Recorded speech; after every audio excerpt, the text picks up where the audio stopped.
28 तारीख 29 तारीख रे वर्षा सहित पवन पवन गति 60 रु 70 किलोमीटर पर आवर रहिबार संभावना रही। सहित झटका पवन 80 किलोमीटर पर आवर रहिबार संभावना अच्छी। गजपति रे 28 तारीख 29 तारीख बेलू समुद्र कंडीशन आहरी अधिका खराब हम से मत्स्यजीवी मान को बारण कर समुद्र भीतर को न जावाई 26 तारीख गभीर अवगत हबार संभावना रही।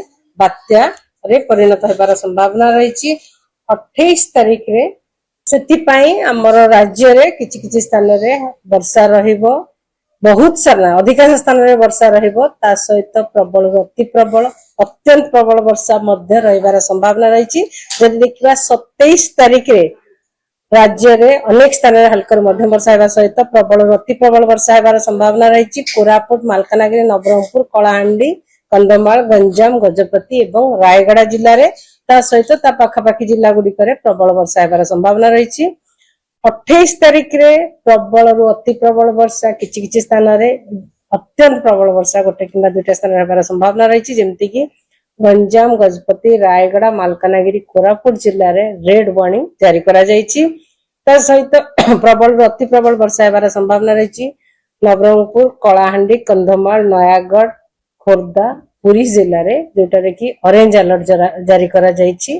ता सहित ता पाखापाखी जिला गुड़िक येलो अलर्ट भी जारी करा जायछि। 29 तारीख रे मध्य प्रबल अति प्रबल वर्षा किछि स्थान रे हेबा सहित अत्यंत प्रबल वर्षा हेबार संभावना रही। गोटे कि दुईटा स्थान रे जेमति कि मालकानगिरी कोरापुट रायगड़ा नवरंगपुर एवं कलाहांडी जिले में प्रबल अति प्रबल वर्षा आमर बलांगीर नवरंगपुर बलांगीर नुआपड़ा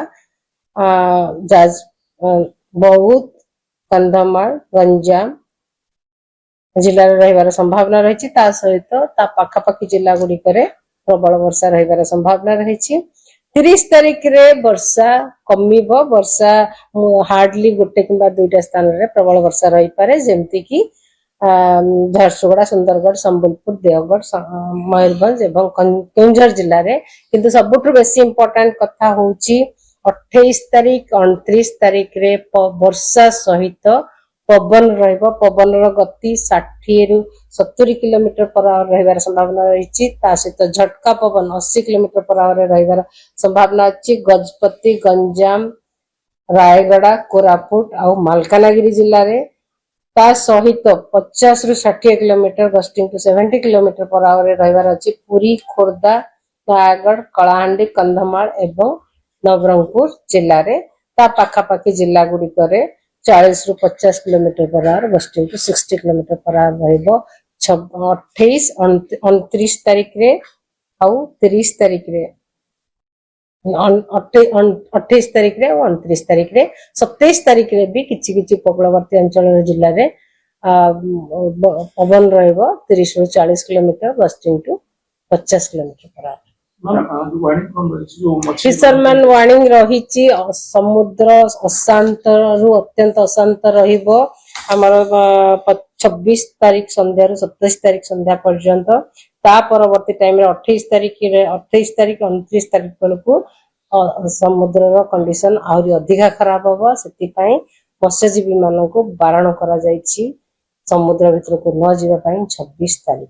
मैडम बात्या नाम कि दिया जायछि कि एपर्यंत किसी नाम दिया जाए। बात्या जितेबाला हम से नाम दिया जाए। पोर्ट वार्निंग जारी करा जायछि। डिस्टेंट कस्टमरी सिग्नल नंबर 1 आमर ओडिशा कोस्ट रो सब पोर्ट पई डिस्टेंट कस्टमरी सिग्नल नंबर 1 जारी करा जायछि। मैडम ओडिशा रे केवल वर्षा हो ना अधिक प्रभाव पड़िबा? ओडिशा रे वर्षा रहइबो। वर्षा सहित पवन भी रहिबो। सेति पई लोक मान को सावधान रहया पई हबो। पैनिक हबार नाही। वर्षा और वर्षा हेले इंपैक्ट रहबो। पवन हेले गच्छ किछि गच्छ उपुड़ी पारे गच्छर डाही भी भांगी पारे आ धान गच्छ रे खराब हे पारे। इवन हमर जते कदली गच्छ अलगा क्रॉप्स वेजिटेबल से माने भी नष्ट हे पारे। विंड स्पीड कितने हाईएस्ट ओडिसा रो कोको डिस्ट्रिक्ट रे? ओडिसा रो हाईएस्ट विंड स्पीड जिवो 60 रु 70 किलोमीटर पर आवर। झटका रहइबो 80 kilometre per hour Ganjam Gajapati Rayagada Koraput Malkangiri जिला।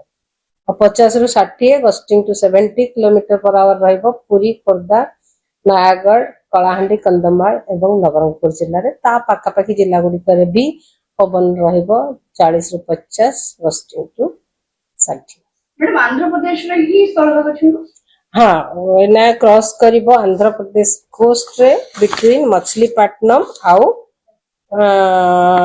कलिंगपट्टनम सेटा होची काकीनाडा पाखापाखि रहिबो कि 28 तारिख संध्या किंबा रात्रि रे क्रॉस करिया संभावना रहिछि किंतु क्रॉस करिबा समय रे यार इंटेंसिटी रहिबो सीवियर साइक्लोन।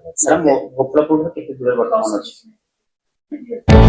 जदि आपंक आम भिडी भल लगा तेब आम चैनल को लाइक शेयर और सब्सक्राइब करने को जमा भी भूलु नहीं।